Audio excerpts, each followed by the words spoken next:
네, 지난 시간에는 신속 확인, 신속 처리를 통해서 규제 유무나 구체적인 내용을 알아보는 절차에 대해서 알아봤습니다. 오늘은 규제 샌드박스 제도의 핵심 제도 중 하나인 임시 허가 제도에 대해서 살펴보겠습니다. 변호사님 안녕하세요. 안녕하세요. 네, 변호사님, 기업들의 얘기를 들어보면 사업을 영위하거나 추진하는 과정에서 각종 기술 기준 등을 충족하지 못하거나 또 명확한 기준이 없어서 이러지도 못하고 저러지도 못한다, 이런 어려움을 호소하는 경우가 많은데요. 이처럼 명확한 기술 기준 등이 없거나 또 있더라도 그 내용이 불분명해서 사업상의 에러를 겪는 경우에 활용할 수 있는 제도가 있을까요? 네, 규제 샌드박스 제도 3종 제도라고 했죠. 거기에 이제 규제 신속 확인, 신속 처리, 임시허가, 실정 특례가 있는데요.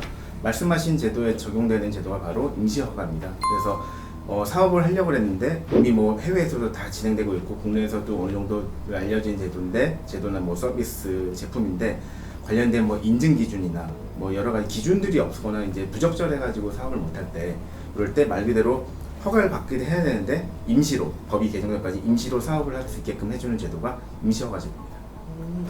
그렇다면 임시 허가를 받으면 곧바로 사업을 할 수 있는 거예요? 네, 임시라는 게 붙어있긴 하지만 어쨌든 허가를 받은 거기 때문에 관련 사업을 하실 수가 있습니다. 다만 임시 허가를 받는다고 해서 그냥 무조건 전국적으로 다 할 수 있다는 건 아니고요. 임시 허가를 하는 과정에서 일부 조건, 지역이든 규모든 조건이 붙을 수 있거든요. 내지는 기존에 어떤 기준이 없는 거를 임시적으로 허용해 주다 보니까 임시 기준을 또 마련을 미리 좀 해야 돼요. 그래서 이제 그런 임시 기준을 마련하고 나서 이제 사업을 할 수 있게 됩니다. 그래서 이제 사업 개시한 이후에 또 바로 시작할 수 있냐라고 질문을 많이 하시는데요. 그런 건 아니고 심의위원회에서 심의를 통해서 이제 임시 허가를 준다고 결정되고 나서 이제 그런 임시 기준을 마련한다거나, 그리고 아까 전에 저번 시간에 제가 말씀드린 그 책임보험을 가입을 해야 되잖아요. 그 책임보험도 다 가입하고 해서 이제 사업 개시를 하겠다고 주무부처에다가 이제 통보를 해야 됩니다. 그래서 그러면 그 날부터 임시허가 기준 보통 2년인데 2년의 기간이 이제 시작이 됩니다. 그래서 바로 통과한 날 땡, 그 다음 날부터 시작하는 건 아니고요. 그런 준비 기간을 좀 거친 다음부터 사업을 할 수 있는데, 얼마나 이제 준비가 되어 있느냐에 따라 그 기간이 매우 짧을 수도 있고 좀 길 수도 있고, 이런 차이가 있습니다. 임시 허가를 신청할 때 가장 중요하게 검토해야 될 사항이 뭐예요? 이제는 또 익숙해지셨을 것 같은데 결국 BM입니다. 그러니까 비즈니스 모델을 얼마나 명확하게 하느냐인데요.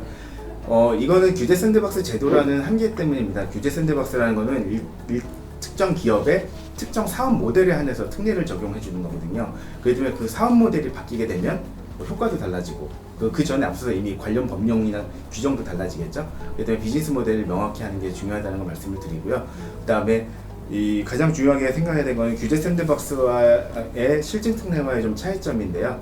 임시허가 같은 경우는 안전성이 검증된 그것에 한해서 할 수 있습니다. 그래서 신청할 때는 우리 신청하려는 사업이 안전성이 검증된 제품이다, 서비스다라는 걸 입증할 수 있는 자료나 데이터들을 충분히 확보하시는 게 중요하다고 말씀드릴 수 있겠습니다.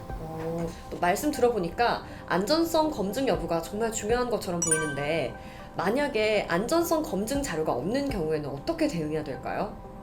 예, 이런 경우가 좀 안타까운 경우, 보통 기업 신청하신 분들은 가능하면 실증 특례보다는 임시허가를 하시려고 하는데 실제로는 그 안전성 검증 자료가 없어서 임시허가를 못하는 경우들이 있습니다. 그러면 이제 답이 없냐? 그렇지는 않고요. 그다음에 다음 시간에 말씀드린 실증 특례 제도를 통해서 실증, 소위 말하는 테스트를 하는 과정에서 안전성을 검증하는 프로그램이 있습니다. 그래서 그 제도를 이용하시면 되기 때문에 임시허가 조건에 충족 안 한다고 해서 포기할 건 아니고 실증 특례를 다시 한번 검토해 볼 필요가 있겠습니다. 그러면 임시 허가를 받으면 어느 정도의 기간 동안 특례 혜택을 받을 수 있는 거예요? 네, 많은 분들이 아시다시피 임시허가, 실증 특례, 규제 샌드박스는 기본적으로 2년 범위 내에서 신청을 하실 수 있고요. 단 한 차례, 한 번에 걸쳐서 2년을 연장을 할 수가 있습니다. 그래서 길게 하면 총 4년이죠.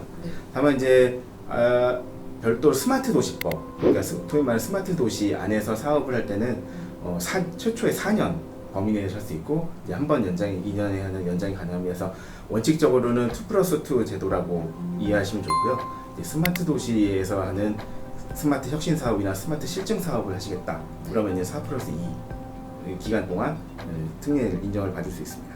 네, 임시 허가를 받았는데 그 기간 내에 관련 법령이 개정되지 않았다. 이러면 불법이 되는 거예요? 네, 그게 이제 논의가 많은 부분인데요. 임시 허가 법령상 임시 허가를 주게 되면 2년 범위 내에서 관련 법령을 개정하도록 이제 법상 의무를 지어주고 있습니다. 다만 뭐 임시 허가를 하는 과정에서 각종 데이터도 모아줘야 되고 이해관계자 의견도 이제 수렴을 해야 되고요. 또 법령 개정에 필요한 뭐 물리적인 절차들이 있지 않습니까? 국회 통과도 해야 되는 것들도 있고. 그래서 이제 2년이 경과하는 동안 법이 개정 안 되는 경우가 있을 수 있는데요. 이 경우에 법마다 좀 다르고 제가 서두에 이제 1+5법 제도라고 말씀을 드렸는데 사후경영促진법 같은 경우는 2년 범위 내에서 법령이 개정이 안 된다. 한번 연장해서 그 임시허가 기간 내에 개정이 안 된다. 그러면 그 개정될 때까지 임시허가가 쭉 계속 효과가 가게끔 규정되어 있어요. 근데 정보통신융합법 같은 경우는 네. 임시허가 기간이 끝나면 그 효력이 없어지는 걸로 똑같은 샌드박스 제도인데 이제 효과가 다른 경우가 있습니다. 그래서 이제 이런 불합리한 게 아니냐, 뭐 기업체의 잘못도 아닌데 법령 개정 안 된 게 뭐 기업체 잘못도 아닌데 어떻게 할 거냐. 그래서 올해 초에 정부에서 이제 모든 법, 4가지 법 모두 임시허가 기간이 지나도 개정이 안 되면 효과가 계속 진행하는 걸로 이제 법령을 정비하겠다라고 발표를 했습니다. 그래서 관련 법령을 개정하려고 지금 절차가 진행 중이니까 앞으로 이제 개정돼서 계속 효과를 보실 수 있지 않을까 그렇게 예측하고 있습니다. 또 궁금한 게 임시허가에 좀 대표적인 사례가 있는지도 좀 궁금합니다. 제가 알만한 그런 대표적인 사례 좀 말씀해 주세요. 네, 그 임시허가 통과된 건들이 이제 실증 특례에 비해서 상당히 좀 적긴 한데요. 또 유명한 것들은 많습니다. 이제 모바일 전자고지라 그래서 핸드폰으로 요즘에 고지서 받으시는 것들 있잖아요. 그것도 샌드박스의 대표적인 사례이고요. 그다음에 그 전기차 보시면 보통은 커다란 충전기에 가서 꼽으셔야 되잖아요. 네. 근데 이제 그 충전기가 부족하다 보니까 이제 문제가 생기고 있는데 220V에다가 붙여서 자동차 충전할 수 있는 모바일 자동차 충전 서비스에 관한 것도 임시허가로 통과된 것들이 있고요. 그다음에 뭐 첫 번째 말씀드렸지만 핸드폰에 운전자 면허, 운전면허증을 넣어가서 그 실물을 안 갖고 다녀도 되는 모바일 운전면허증도 임시허가의 대표적인 사례입니다. 그러니까 이 외에도 많은데요. 이제 앞으로 또 많은 서비스들이 신청이 돼서 임시허가 돼서 많은 국민들에게 선택을 받을 수 있는 기회가 있었으면 좋겠습니다. 네, 임시허가 같은 경우는 기존에 있는 규제에도 불구하고 본격적인 사업의 기회가 열리는 것이기 때문에 적극적으로 활용하시기 바랍니다. 네, 변호사님 감사합니다. 네, 감사합니다.